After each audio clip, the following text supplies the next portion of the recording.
नमस्कार साथियों, स्वागत है आप सभी का मेरे इस YouTube चैनल पे। तो दोस्तों, भेल कंपनी आजकल थोड़ा सा सुर्खियों में बना हुआ है और सुर्खियों में बने रहने के पीछे दो तीन स्ट्रॉन्ग रीजन हैं। तो करते हैं इसका टेक्निकल एनालिसिस प्राइस एक्शन के बेस पे और कंपनी के बिजनेस का क्विक एनालिसिस भी साथ में करेंगे।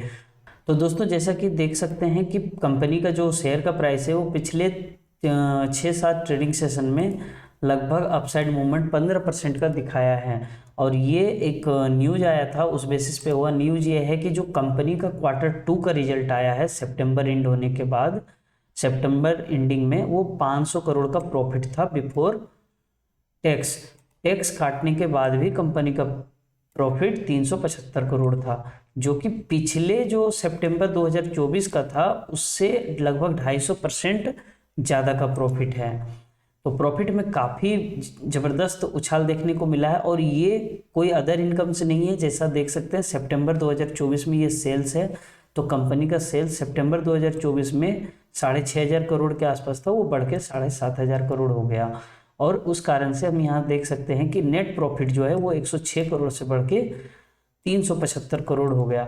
अब आप लोग एक चीज़ ध्यान रखिएगा कि हमेशा कंपैरिजन क्वार्टर वाइज किया जाता है, यानी सितंबर 2025 का रिजल्ट का कंपैरिजन सितंबर 2024 से करेंगे। अभी जो अगला क्वार्टर एंड होगा दिसंबर 2025, तो उसका अपन करेंगे कंपैरिजन ये दिसंबर 2024 के डेटा से।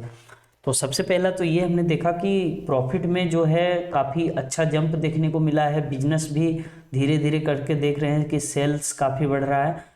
तो नो डाउट ये एक स्ट्रॉन्ग रीजन था कि कंपनी का शेयर का प्राइस जो है ये 5-6 दिनों में ही इतना बढ़ा।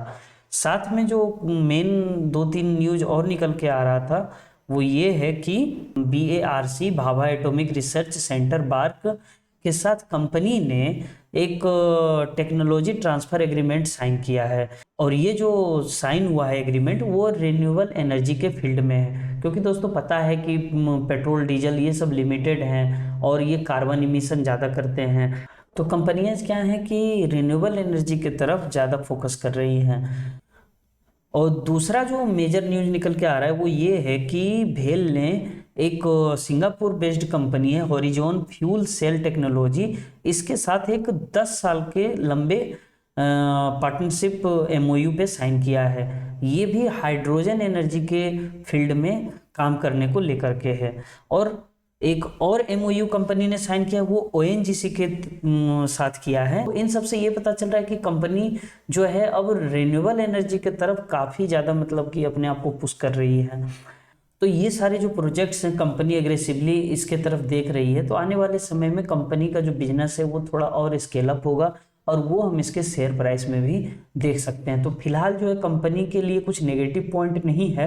और अगर प्रॉफिट भी बढ़ रहा है, बिजनेस भी बढ़ रहा है और कंपनी में कुछ नेगेटिव पॉइंट नहीं है, तो हम इसका टेक्निकल एनालिसिस कर सकते हैं और इस शेयर में हम इन्वेस्टमेंट के लिए सोच सकते हैं। लेकिन दोस्तों, अगर आप शेयर मार्केट में थोड़ी बहुत जानकारी रखते होंगे तो ये जरूर पता होगा कि चाहे कितना भी अच्छा शेयर हो, अगर आप उसको गलत प्राइस पे खरीदोगे तो वो शेयर एक अच्छे शेयर होते हुए भी आपके लिए वो खराब बन जाएगा। जैसा कि हम भेल के केस में देख सकते हैं कि ये अभी चल रहा है 267 के प्राइस पे, लेकिन ये अभी चल रहा है नवंबर का महीना, नवंबर 25, और हम नवंबर 24 में भी देखें तो प्राइस या तो इससे ऊपर ही था या इसी के आसपास था। तो 250 के आसपास अगर पिछले साल भी कोई खरीदा होगा तो एक साल में कंपनी ने कुछ रिटर्न नहीं दिया उस पर्सन के लिए।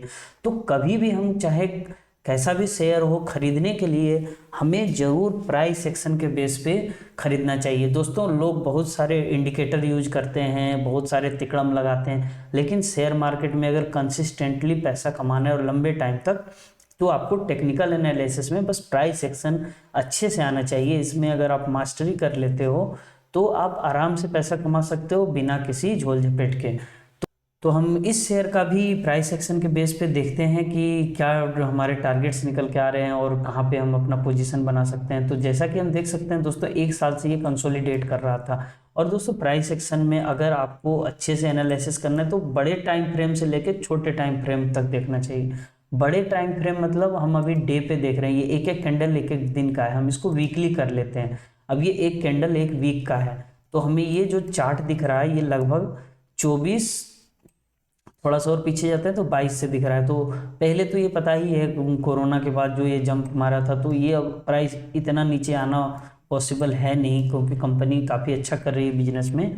तो दोस्तों देख सकते हैं ऑल टाइम हाई से ये कंपनी कितना परसेंट नीचे आई थी, 46%। कोई अच्छी कंपनी अगर ऑल टाइम हाई से 40-45% नीचे आया तो कंसोलिडेट करने के बाद प्राइस वापस से ऊपर ही जाएगा, इससे नीचे आना थोड़ा सा मुश्किल होता है अगर कंपनी अच्छी है तो ये प्राइस इतना नीचे आने के पीछे भी रीजन प्राइस ऊपर जाना ही है, क्योंकि देख सकते हैं कि सितंबर 23 से लेके यहाँ हम देख सकते हैं जुलाई 24, यानी 7-8 महीने में कंपनी का प्राइस 150% बढ़ गया। जबकि कंपनी इस तरह से ग्रोथ नहीं करती, कंपनी धीरे धीरे करती, भले शेयर का प्राइस 200-300 गुना बढ़ जाए, अगर वो कोई पोंजी स्कीम नहीं है, कोई फर्जी कंपनी नहीं है, तो कंपनी का शेयर का प्राइस भी कंपनी के ग्रोथ के पैरेलल ही चलता है। भले अभी जैसे ये 150% बढ़ गया, लेकिन आपने क्या देखा कि वापस से ये 40-45% नीचे आया, कंसोलिडेट करा, और कंपनी जैसे जैसे ग्रो कर रही है वापस से ये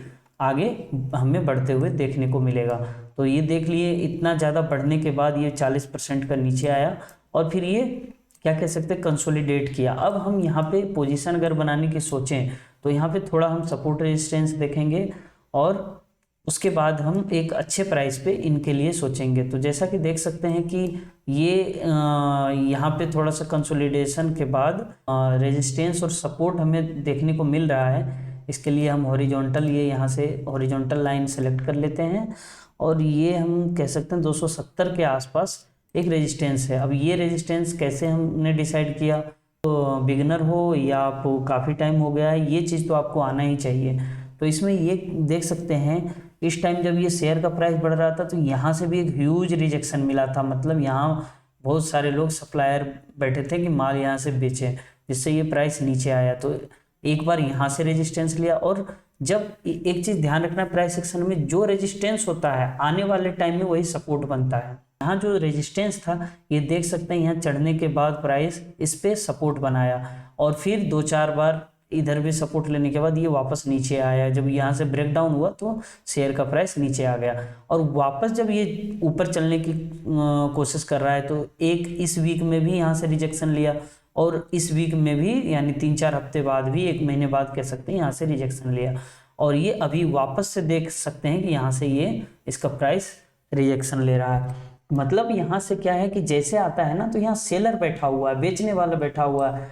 कौन है, इधर कहीं पे माल खरीदा होगा, ये बड़े बड़े इन्वेस्टर होते हैं, काफ़ी बड़े ह्यूज अमाउंट में नीचे कहीं पे खरीद के बैठे होंगे। तो ये क्या है, अपना प्रॉफिट हो गया, अब ये बेच के अपना निकलेंगे। तो या तो उन्होंने अगर ये सारा माल उनका निकल गया होगा तो यहाँ से हम कह सकते हैं कि प्राइस ऊपर जाएगा और थोड़ा सा कंसोलिडेट करेगा, यहाँ पे सपोर्ट लेगा क्योंकि रेजिस्टेंस है।